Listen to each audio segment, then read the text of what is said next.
하나님의 말씀은 창세기 4장 25절에서 26절까지입니다.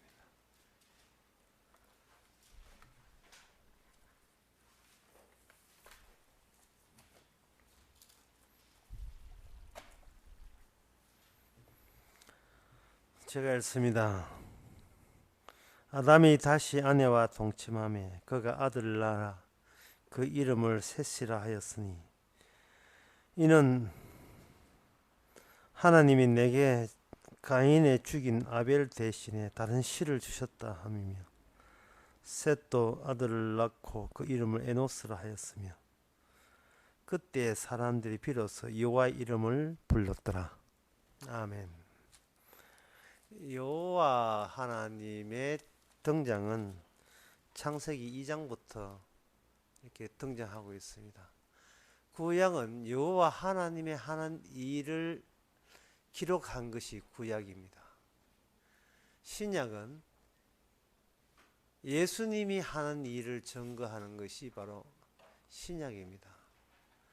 그 구약과 신약을 합해버리면 여호와 하나님이 사람으로 구체화되신 분이 바로 예수님이 되는 겁니다. 그래서 전체를 다 통틀어서 성경은 예수님에 대해서 증거하는 겁니다. 그 말씀이 그냥 우리 바깥에 있는 것이 아니고 창세기 2장에 하나님께서 말씀으로 여호와께서 인간을 만드셨을 때부터 인간은 자기 고유의 목적이라 의미라 하는 것은 없습니다. 자기를 만드신 여호와 하나님을 증거하기 위해서 피조물 인간은 만들어졌습니다.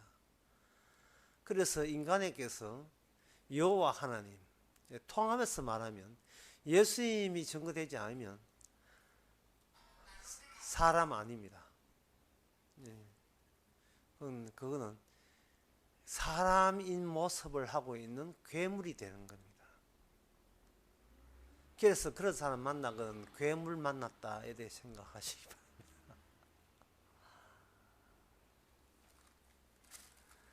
그 괴물 만나는 괴물이 사람 만난 것보다 괴물 만난 게 숫자가 더 많거든.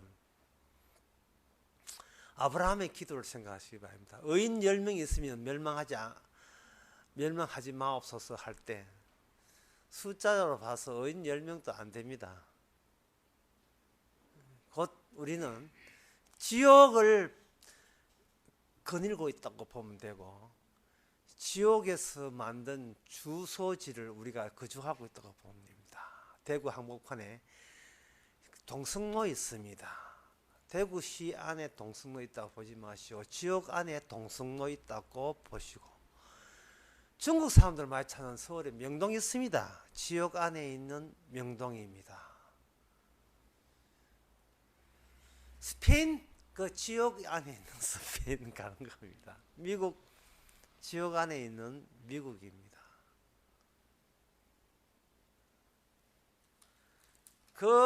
그러면 지옥 같으면 멸망을 확 해버리지, 성질상 확 불살려버리지 왜 두시는가? 그 지옥을 경유해서 예수님께서 참된 아들로 인정을 받았습니다. 그래서 천국을 채워야 될 참된 아들은 지옥 없이는 아들이 될 수가 없어요. 고마운 지옥입니다. 예, 고마운 미국, 고마운 스페인, 고마운 일본, 고마운 한국, 고마운 대선 투표하는 날 다 고마워요. 지옥을 지옥답게 보여줌으로 말미암아 자기 자신을 자랑질하는 것과 여호와 하나님을 증거하는 사람들이 어떤 차이를 보고 있는가를 이렇게 주께서 드러나게 하시는 겁니다. 그 여호와께서 하시는 일은 어떻게 일을 하시는가? 여호와께서 이 땅에 죄를 유발시킵니다. 신학자들은 이 말 하면 기절합니다. 신성하고 거룩한 하나님이 죄를 만들다니. 그들은 하나님을 모릅니다. 그들은 하나님이 두 분인 줄 알고 있습니다. 하나님이 둘로 갈라진 걸 봅니다. 주께서 내 주에 있게 주가 둘로 갈라졌다는 사실을. 그들은 삼일체는 알았지 주께서 주가 두 분 된다는 것을 몰라요. 시편 110편에 나온 내용을 모릅니다. 하나의 하나님을 주장하는 것은 이는 지옥에서 만든 하나님 이론입니다. 하나의 하나님이라 하는 것은 있을 수 없어요. 반드시 나타난 하나님과 숨어있는 하나님, 두 분의 하나님의 주고받는 대화와 주고받는 활동에 의해서 거기서 이 세상이 나왔습니다. 그래서 만들어진 이 세상은 반드시 두 분의 하나님 사이에서 나왔다는 것을 수렴돼야 될, 그걸 같이 모아져야 될 의미와 목적을 갖고 있습니다. 지난 날 설교제 할 때 갈라짐과 그 차이를 주목하라 했잖아요. 여호와께서 하나님께서 하시는 일은 그 뭐 지옥 같은 거 싹 없애버리지 하지만 반드시 하나님께서 일하시는 장소 자체를 두 분 주님 중에서 한 분의 주님 다녀가야 될 바탕 공간으로 사용하기 위해서 이 땅에 죄를 허락하시고 유발시켰습니다. 창세기 4장에 보면 아담이 그 아내 하와와 동침하게 돼 있죠. 그런데 아담이 분명히 그 아내 하와가 동침하는데 하와는 자기 남편과 동침해놓고 하는 말이 가인을 낳고 이르기를 내가 여호와와 말미암아 덕남하였다 되어 있어요. 그러면 이건 남편하고 동침한 게 아니고 여호와 하나님과 동침한 결과적으로 그런 셈이 되었죠.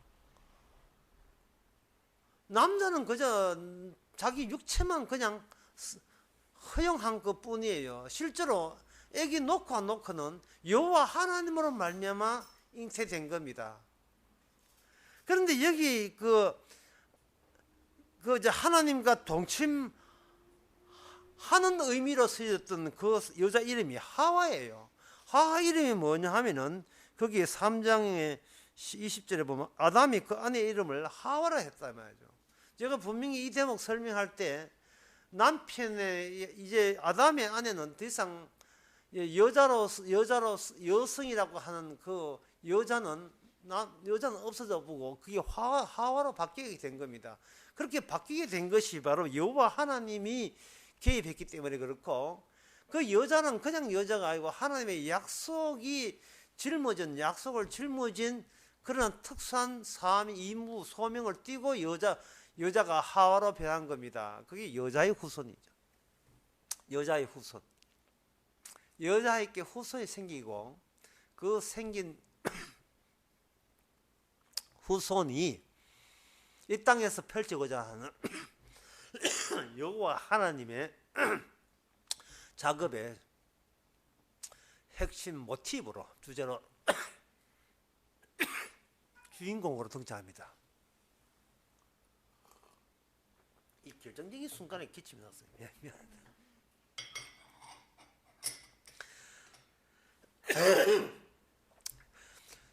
여자가 해야 될 일은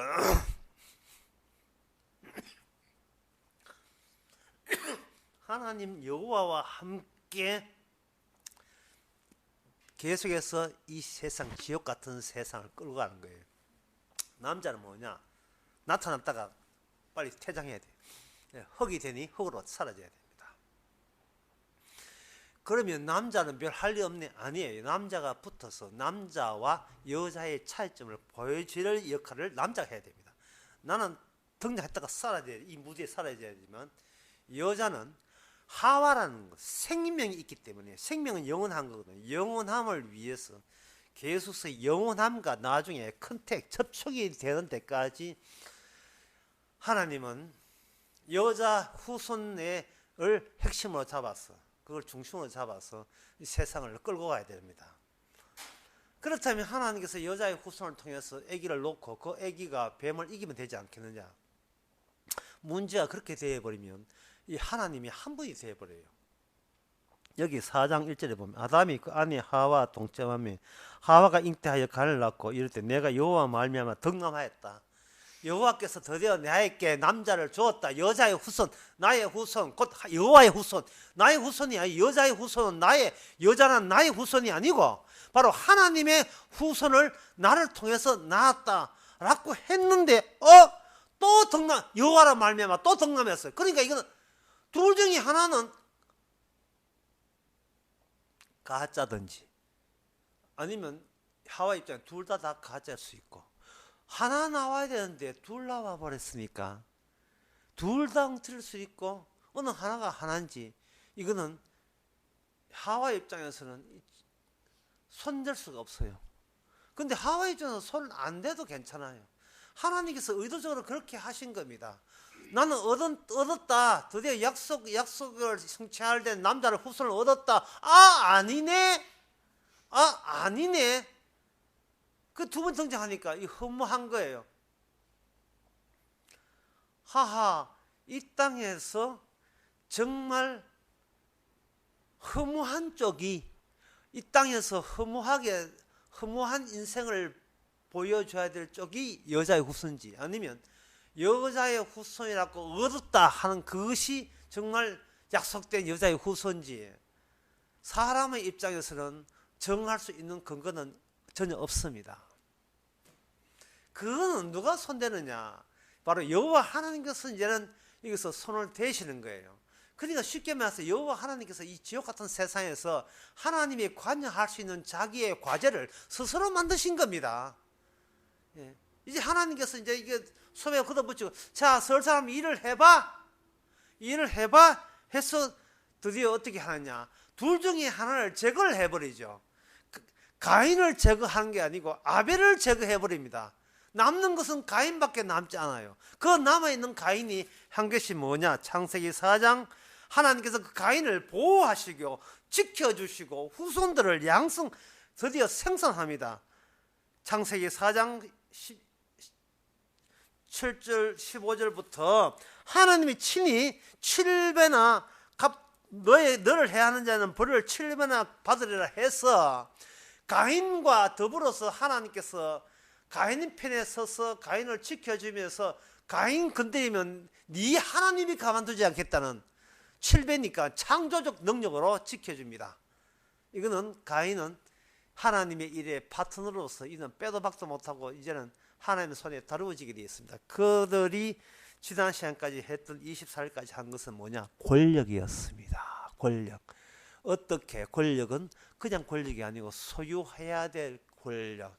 권력의 팽창, 가인의 팽창, 문명의 팽창, 문화의 팽창, 곧 권력의 팽창입니다. 그 권력 속에서 음악이 발산할 때 그 음악도 권력화된 음악이고 기계, 그것도 권력화될 기계고 인공지능, 알파고 전부 다 권력화될 그건 알파고 기계고 그리고 도시, 관계시설, 농업, 산업 모든 것도 권력화되고 권력화는 바로 소유자가 등장하게 마련이고 권력에 의해서 피소유자, 지배받는 자가 등장하기 마련입니다. 갑이 등장하고 을이 등장하면서 인간사회는 계급사회로 정착이 되고 아랫사람들이 하는 노동은 윗사람들이 착취를 하게 되고 착취한 그들은 그들을 통해서 무기를 만들어서 계속해서 노동력을 착취하는 순환구조로 집어들어가는 게 이게 국가의 형태고 모습입니다. 권력화되어 있는 이런 삶, 이것을 흔히 우리는 학교에서 배우죠. 이것이 바로 역사요. 이게 현실이라는 것. 이것이 현실이라는 말은 무슨 뜻이냐 하면 어느 누구도 현실을 무시하거나 벗어날 길은 전무하다. 이러한 현실에 종교가 들어간다고 해서 현실에서 벗어날 수 있는 게 아닙니다. 그 종교라는 것도 결국은 권력 안에서 권력화될 수밖에 없어요.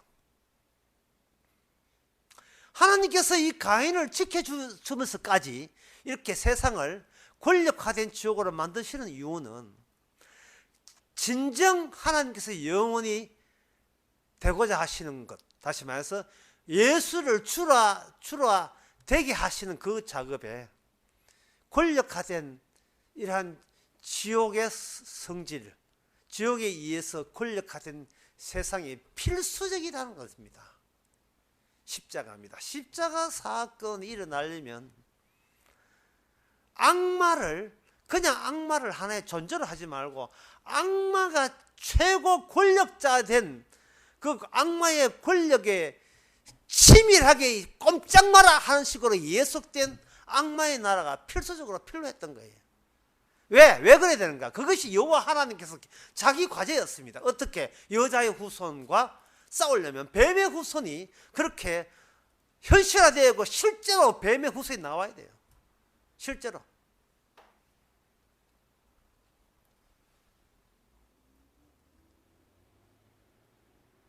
어떤 사람이 저한테 어떤 평가를 하는데 제가 평하기를 했어요. 왜 사탄을 의식하지 못하고 하느냐 말이죠.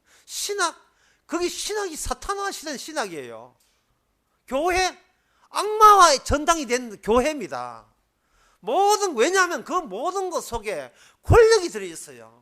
무슨 교수가 복음 전하려고 교수 되는 그런 신학 교수는 없어요. 교수 자리가 자기의 생계를 유지하기 위해서 한 거예요. 다시 말해서 권력을 이 거대한 악마의 권력에서 한 모퉁이 내가 건져서 거기서 취업해가지고 노후까지 보장받으려고 교수하고 박사 따게 된 겁니다. 에이, 박사학위 찢어버리라. 이런 교수는 거의 없어요. 이 하이델베르가 독일 이거지. 확 찢어버려야 돼. 목사도 찢어버려야 돼요. 누가 스스로 찍는 건 좋지 않아. 또 남이 강제로 찢어주는 사람도 있어요. 또 그것도 얼마나 친절한지 몰라.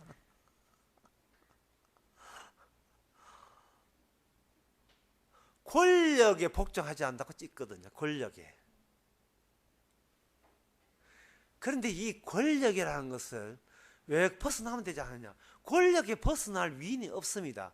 왜냐하면 외부적 권력은 이게 내부적 권력으로 이미 스포츠처럼 우리 안에 들어있습니다. 이게 무슨 이론이냐? 프로이드의 정신분석 이론입니다. 바깥에 있는 권력이 안에 권력으로 들어와 버리면 이 권력이 우리한테는 뭐라고 되냐? 욕망이라고 되는 겁니다. 욕망은 권력 의지로 작용한다. 이게 니체가 이야기한 거예요. 인간은 권력으로 작용하는데 이 권력이 상처를 입었다. 그걸 트라우마라고 합니다. 정치적 트라우마. 그 권력의 정치적 트라우마에 이 인간의 육체가 반응을 나타내요. 인간의 어릴 때 상처는 어디가 있느냐? 여기에 해마라고 있어요. 해마라는 게 있어요. 해리가 아니고 해마라고 해가지고 머리 깊숙한 해마인데 해마 끝에 보면 두 가지 동그랗게 돼가지고 편도체라는 게 있어요. 거기에 나쁜 기억은 거기에 다 들어가 있어요. 나쁜 기억은. 이거는 제일 깊숙한 곳이기 때문에 아무리 세월이 침에 걸려도 이 나쁜 기억은 사라지질 않습니다. 이 트라우마는, 이 정신적 트라우마 상처는 사라지지 않아요. 그래서 이런 정신병을 어떻게 고쳐야 하면 이 바깥에 있는 것을 의사가 자꾸 대화를 해가지고 카운셀링이죠. 카운셀링에서 이걸 끄집어내서 상처를 객관화해서 끄집어내서 당신 속에 이런 거 있었지요 라고 한다면 그것을 언어적으로 이런 게 있었니요 인정하면 그 사람이 정신병에서 벗어나서 나는 그래 이런 상처가 있구나 하고 스스로 자기를 객관화하는 것을 수긍하게 되면 사는데 좀 이렇게 상처를 이제는 자기가 뭐다 알기 때문에 상처를 감수하고 살기 때문에 정상이처럼 살아가는 수 있다. 여기 이제 치료법입니다. 그 치료법 중에 하나가 뭐냐 하면은 그 상처하는데 복수하지 말고 용서하라 이렇게 되어 있어요. 그러니까 이건 뭐냐 주기도문하고 이게 마태복음 7장 이야기 막 다 나온 거죠. 너희께 죄 진 자를 용서하라. 그래서 교회에서 하는 건 뭐냐 하면 용서하라. 그러면 내 과거의 아픔이 사라질 것이다. 네게 대접받고자 하는 너는 다 니를 대접하라. 황금줄을 서양 철학에서 황금줄을 하는데 그걸 자꾸 반복하게 되고, 그 다음에 성경 계속 읽고 성경을 읽고 애들 도 닦듯이 중들 이거 뭐고 남의 답을 하듯이 자꾸 성경 읽고, 성경 읽는 것보다도 언어적인 것에 끄집어내는 방법은 또 쓰는 방법도 있어요.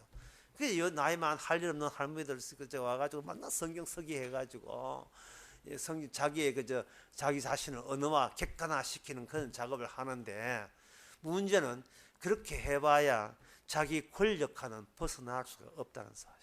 자기 내부적 권력을 자기가 스스로 다루는 것으로 이것이 죄 용서가 안 돼요. 그것마저 아담과 한 품종이고 한 씨앗에 속한 겁니다. 이 카운셀링이라는 게. 카운셀링은 인간 대 너와 나의 대화거든요. 그런데 너와 나의 대화 속에서 권력의 정체, 주인공, 다시 말해서 악마는 등장하지 않습니다. 악마가 등장하지 않는 이유가 있어요. 악마가 등장하지 않으면서 마치 악마가 제거된 양 악마가 꼼수를 부른 게 뭐냐 하면은 바로 악마가 스스로 나쁜 기억들을 자꾸 이렇게 바깥으로 객관화시켜 버리면 객관화 나온 나쁜 짓이 그게 죄의 전부인 줄 알고 있어요. 어릴 때 내 탓이요, 내 탓이요, 다 내 탓이요. 그래 내가 용서하지 않았어. 네 면벌 그래 잊어야 돼. 잊어야 돼. 기억하면 안 되고 다 잊어야 돼. 용서해야 돼. 전부 다 이런 식으로 하게 되면 결국 그런 식으로 불교식으로 도 닦듯이 천주교 수도하듯이 또 요새 참선도 기독교에서 하니까 참선 기독교 하듯이 백날 해봐야, 예? 백날 해봐야 나 잘났다는 그 자기 악마가 마지막 노리는 그 나 잘났다는 지워지지 않습니다. 그래 악마가 그러면 그럴수록 점점 악마한 채 이렇게 묶여 있는 거예요. 과거의 상흔과 상처가 남는 것은 뭐냐 하면 내가 주님을 위해서 이렇게 희생하고 봉사하고 남까지 용서했잖아요. 그러니까 좀 저 잘 봐주세요. 네가 뭔데? 세상은 여호와 하나님을 위해서 존재하고 예수님을 존재하는데 나라 하는 것은 이거는 가인의 변형체예요. 가인의 변형체. 권력화된 인간이란 말이죠. 가짜 인간이죠. 괴물 같은 인간. 권력화된 괴물 같은 인간의 번식한 게 우리예요. 외부적 권력이 내한테 스며드는 겁니다. 예수님께서 뭐라고 했습니까? 남을 비판하거든 이부터 비판하라 했잖아요. 그게 무슨 뜻이냐 하면은 바깥에 있는 권력이 네 속에 들어가 있다 이 말이죠. 똑같은데 어떻게 그게 비판이 되고 제대로 평가가 되느냐 말이죠. 죄 없는 자가 돌을 쳐라 같은 이야기예요. 바깥에 일어나는 모든 더러운 것들이 사실 네 안에 이미 상주해 있는 것이다 이 말입니다. 같은 놈이 같은 인간이 같은 인간을 지적할 수가 있겠어요?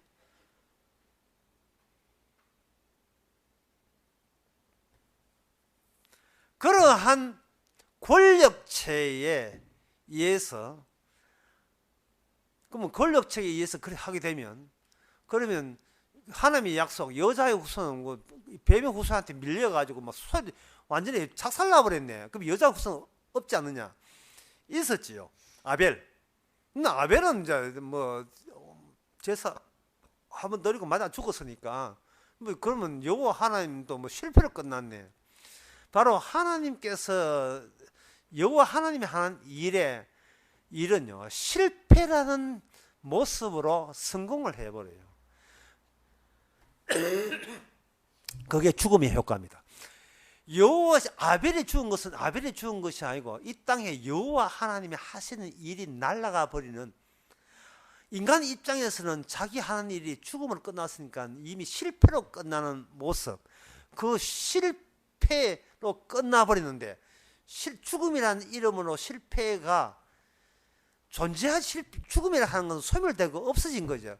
없어진 동네에서의 효과가 점점 있다고 여기는 권력을 점점 악마의 모습으로 전환시키는 동기가 됩니다. 그것이 바로 오늘 본문입니다. 아담이 다시 아내와 동침하며 그가 아들을 낳았어요. 그럼 여기서 여호와와 관련된 아들은 몇 명이냐? 3명입니다. 가인, 아벨, 셋이에요. 3명 등장하는데 하나가 죽었어요. 그럼 남는 것은 뭐냐? 3 빼기 1은 2가 되는 겁니다. 요거 아시죠? 3 빼기 3 마이너스 1 이꼴 2. 여자의 후손과 뱀의 후손의 약속이 등장하려면, 그 약속이 구체화되려면 반드시 죽음이라는 것, 하나님에 의해서 죽은 사건이 벌어져야 약속은 죽음의 효과로서 이 땅에 약속으로 재배정되고 재조정되는 현실판이라는 사실이 등장하는 거예요. 3개의 손가락 중에서 하나의 손가락을 꺾어버리니까 나머지가 2개의 손가락 떼면서 중간에 손가락을 끊어버려요. 그래야 이쪽과 이쪽 노선이, 2개의 노선이 서로 연결이 안 됩니다. 영원히 단절되게 되어 있어요. 영원한 단절은 대립이고 투쟁이고 전쟁입니다. 이 전쟁을 의도적으로 유발하신 분이 바로 창세기 2장부터 시작된 여호와 하나님의 작전이었습니다. 아담이 그 아내를 동침하며 낳았으니 그 이름을 셋째는 이 하나님 내게 주신 아벨이 죽은 아벨 대신에 다른 씨를 줬다. 죽었던 아벨 대신에 다른 씨니까 이거는 죽음이라는 형식으로 살아있는 거예요. 참 말이 어렵죠. 죽음은 조용하게 죽어 있는 게 죽음이 특징인데 죽은 채로 살아있어요. 이 세상이 그분을 죽였기 때문에 이 세상은 이제는 살아있을 때는 죽으라고 손댈 수 있지만 이미 죽어버린 분을 이 땅은 아무리 밀어도 죽어있는 분을 또 죽일 수는 없는 문제잖아요. 그러니까 이게 누가 죽을 판이냐 하면 그분을 죽였던 이 세상이 바로 죽음에 의해서 당하게 되는 심판받는 시기 되는 거예요. 뱀의 후손은 그분의 발꿈치를 물어서 죽였지만 이제는 그것이 끝이에요. 죽음 그까지 따라갈 수가 없어요. 이제는 죽음 쪽에서 망치 들고 살아있다고 여기는 이것을 폐기만 되는, 때리기만 하면 되고 망하기만 하는 그 일만 이제 남아있는 겁니다. 세상을 이런 식으로 여호와 하나님 활동 정수를 볼 수 있는 안목, 눈, 누가 이 눈을 가질 수 있느냐 하는 겁니다. 이것은 갈라디아서 2장 27절에 그리스도와 함께 죽은 자가 아니면 아무도 이런 눈을 가질 수가 없어요. 왜 그리스도와 함께 죽지 아니하면 왜 같지 않냐 하면 살아있다고 생각하게 되면 죽음 저편이 아니고 살아있는 편에 속한다면 그 사람은 권력의 가인의 변형체로 내부 외부로 권력으로 가득 짠 게 있어요. 자기 욕망으로 가득 차 있어요. 그 중에 그런 뜻이 유명한 게 나온 문장이 뭐냐? 목적으로 이끄는 사람이라는 게 권력에 환장한 거예요. 프로이드는 그걸 자기 그 생의 에너지로 환장했다가 이게 욕망인데 생의 에너지로 살고 싶어 환장하고 있는 겁니다. 그래서 그 사람들이 중요한 것은 사느냐 죽느냐 이것이 문제로다. 햄릿 때 나오는 그 대화처럼 사느냐 이게 전부예요. 그러나 죽음 이후에 있는 분이 거기 있는 사람들을 자기 천국으로 데려가려면 죽음 이후에서 질문이 묻는 말이 건너와야 돼요.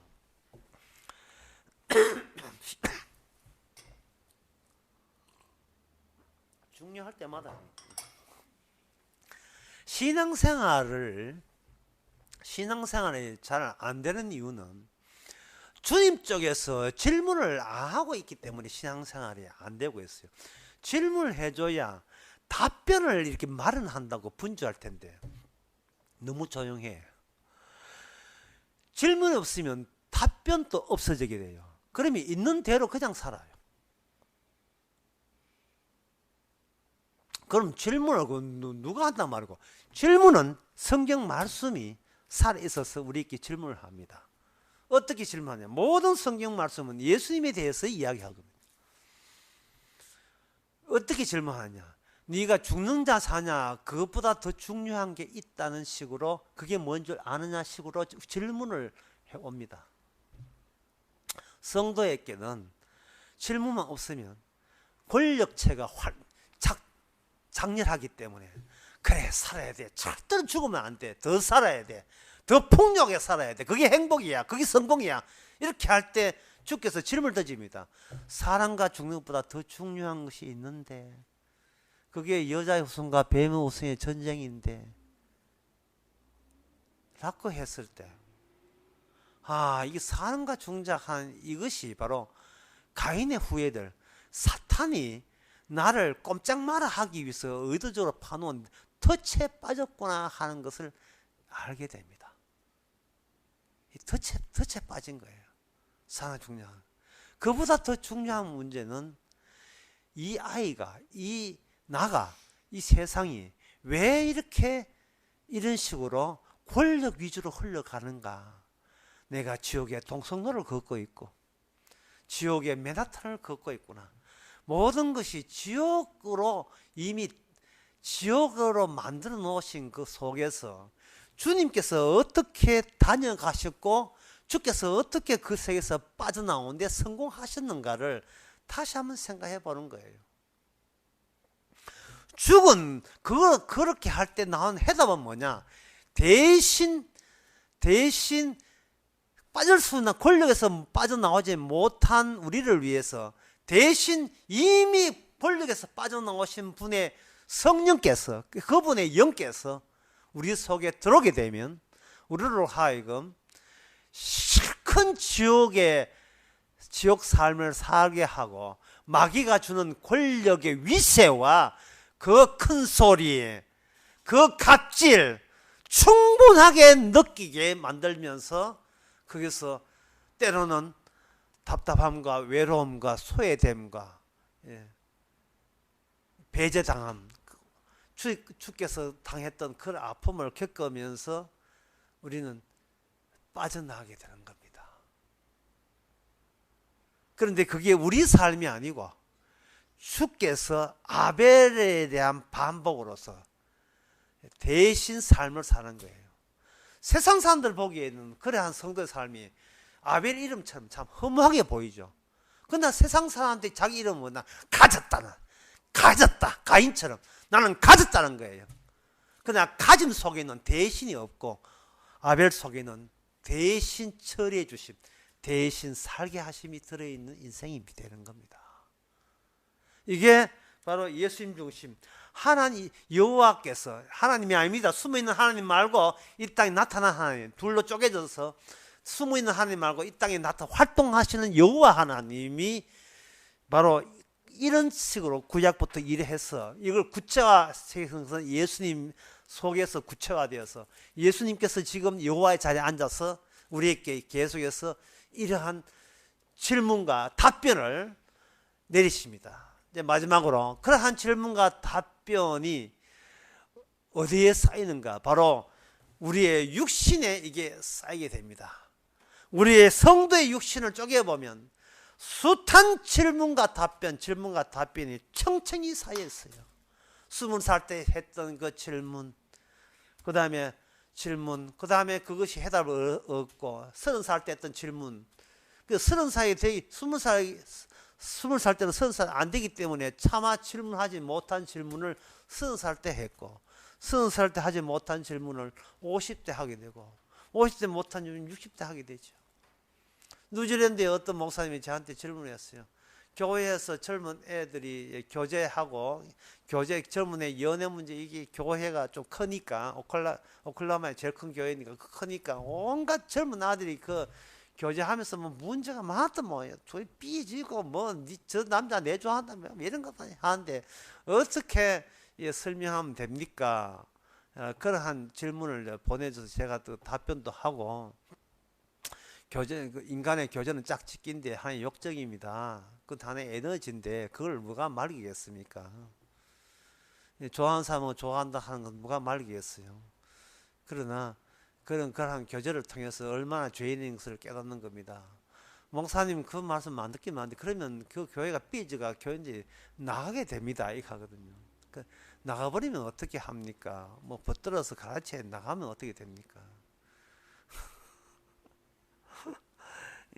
그런 질문을 한다는 자체가 이 교회를 하나의 권력으로 생각하는 게, 이 교회가 있어야 내 권력이, 바깥에 있는 권력이 선보적 스며든 내 권력이, 바깥의 권력체가 있어야 네가 살 수 있으니까. 예. 권력의 힘으로 살 수 있으니까. 안 허무할 수 있거든. 안 허무할 수 있단 말이죠. 근데 이 세상은 뭐냐? 주님이 다녀간 곳이잖아요. 이미 지옥 이미 탄로가 나버렸다 이 말이죠. 지옥 이미. 스데반 집사를 생각해 보세요. 엘리사를 생각해 보세요.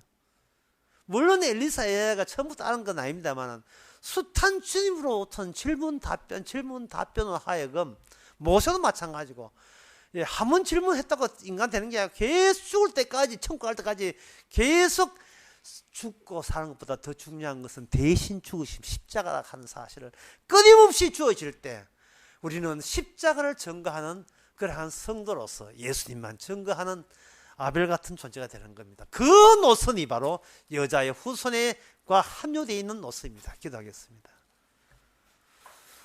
하나님 아버지, 대신 죽으심, 그걸 통해서 비로소 여호와를 알아서 그 당시 사람들이 여호와 이름을 불렀습니다.